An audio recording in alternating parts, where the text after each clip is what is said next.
I don't like, I don't want. She's not, trying the best.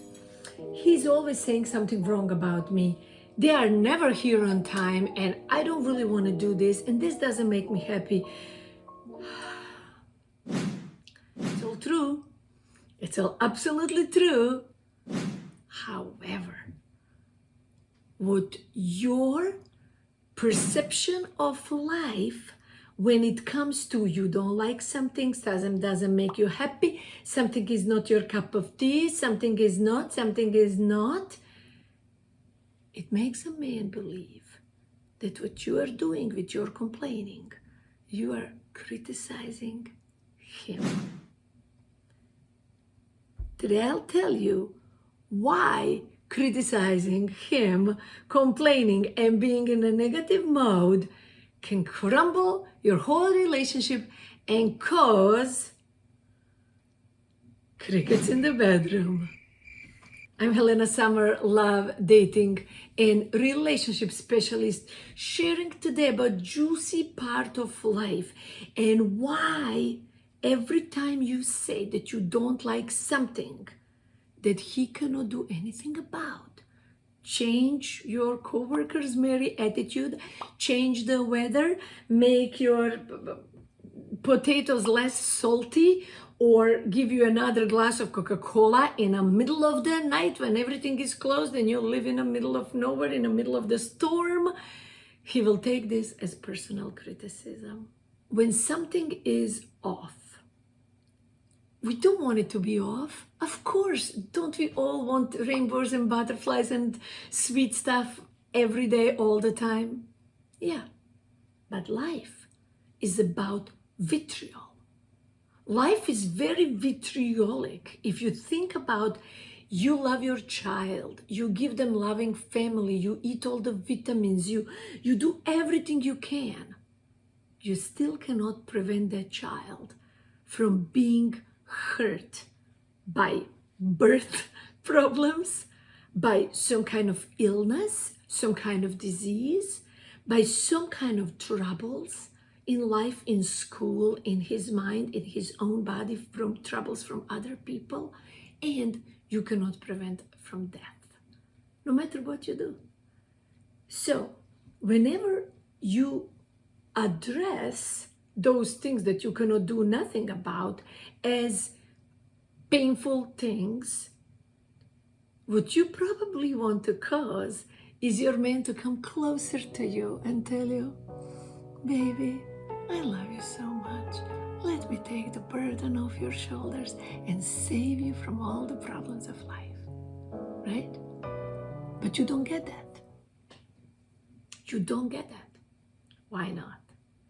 Because those words make him feel like he is inadequate, he's not good enough, and that you can never be happy, that you can never be satisfied. Those two things are very, very important. See how that works? So the more he thinks he can never do anything right, you can never be satisfied, the less he wants to engage in trying to solve your problem or trying to comfort you or trying to hear you, because he believes inside he will fail. And what happens if he believes he will fail? He distances more and more and more and more. Bye, girl. He distances from you, and then crickets happen. And then you think, oh, it's his libido. Oh, it's the age. Oh, it's whatever. No, it's very likely nothing of that. It's the space in the world in which we as women create. We create playful world. Playfulness and fun and spark and juiciness and deliciousness. That's the feminine attribute. If you create that energy, he will come to support you and come to be around you and come to want to help you and comfort you. But if you are constantly needing help and complaining about things, he will not see that he can succeed with you. And I always talk about men need to win with you. Men want to feel they're victorious, their victory. They have many, many victories in a relationship that men want to get. And how do you get these victories? If you complain, right? So you like that option, those ideas? Give me a thumbs up, subscribe, and give me in a comment, do you believe that you complain? Just one yes or no. Do you believe that you complain? As a human, we all complain. Now, how much? Do you believe you complain a lot? And if you do, if you don't, are you willing to take on a challenge?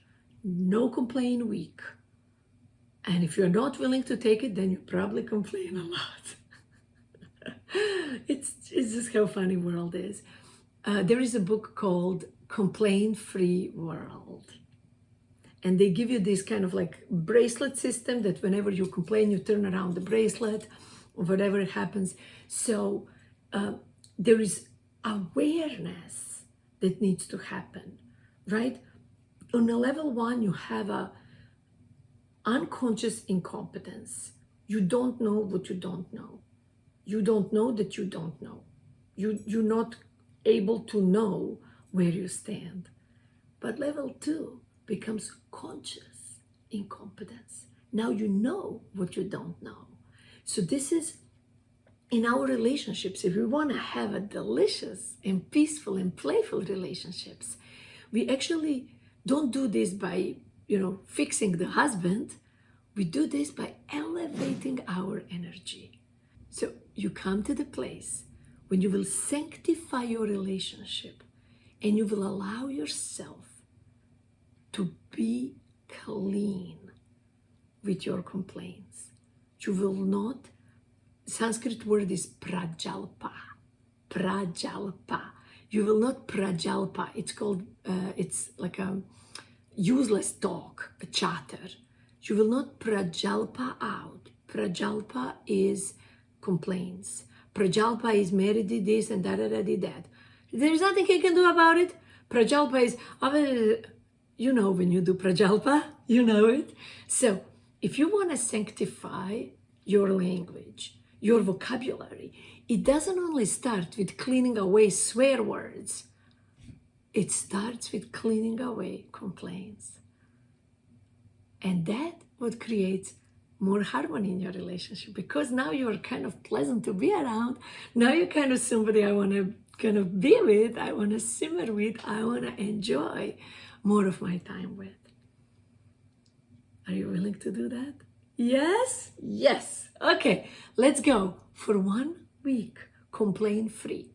And if you realize that you are complaining, just simply smile and say, oops, what I meant to say was. And sometimes you can just say, oops, what I meant to say was nothing. Or you can say, oops, I'm consciously aware that this was complaint. I'm cleaning it out of my vocabulary. You can declare, why not? This is total fun. If you say something, oh, Mary, Jenny, blah, blah, it's like, oops, I don't want to do this. If you complain a lot, you will notice that your husband is mirroring you and he will start complaining too. You will create a complaint culture. And if you are now in a situation that your husband is complaining more than you, what you do is when he's blah, blah, this problem at work or something, then you just come to him and you say, I trust you. I know you can figure it out. You elevate what you know of him. You put his knowledge, his sanctity in the visible field, on the stage. You had similar problems before and you always solve them. I trust you. Those are beautiful magic words. Write them down, imprint them in your brain. And then one day when you are complaining, he will tell you, honey, I trust you. You can figure it out. And then you get to see each other, look at each other, and just know this is beautiful. We are creating deeper, meaningful, more organic, more wonderful connection. I love you very much. If you're struggling with the crickets in the bedroom, go to cricketsinthebedroom.com to learn how to have them no more. No more. Because there's so many more things we can do in the bedroom than listening to crickets. Much love.